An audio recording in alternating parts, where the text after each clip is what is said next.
Okay, so I know I keep saying this, but this thing is getting very close to going on to this run stand and then into that car.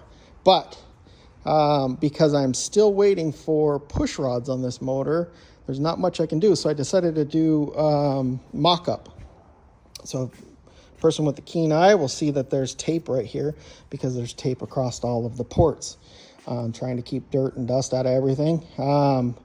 So in doing so, I'm glad I went ahead and started to do mock-up on this thing because I'm noticing I'm missing parts. I do have this one, this fitting here for the heater, but I'm missing this one.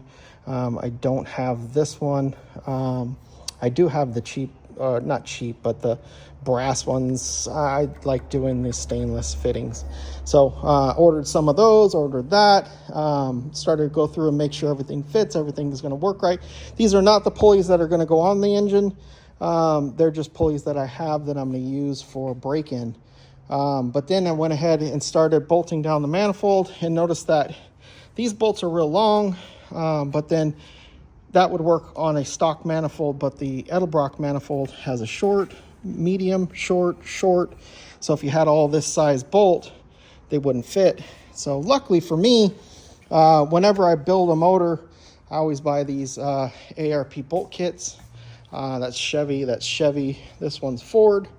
So I was able to take some out of the Chevy and make it work to fit the Edelbrock manifold on the Ford.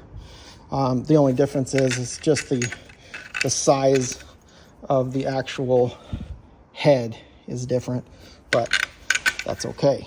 Then I started mocking up the manifolds, which are really cool looking, ceramic coated hooker manifolds. And normally manifolds are bolt on the top, bolt on the bottom. These are actually 4 bolts, bolt on top, bolt on the bottom, 2 bolts on the side, every single cylinder.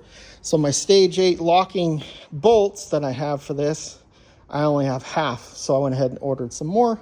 Then I went ahead and started mocking up wire holders. I'm not real big on these, but I think on this motor, it's really going to help out to keep the wires kind of under control. This thing's real pretty.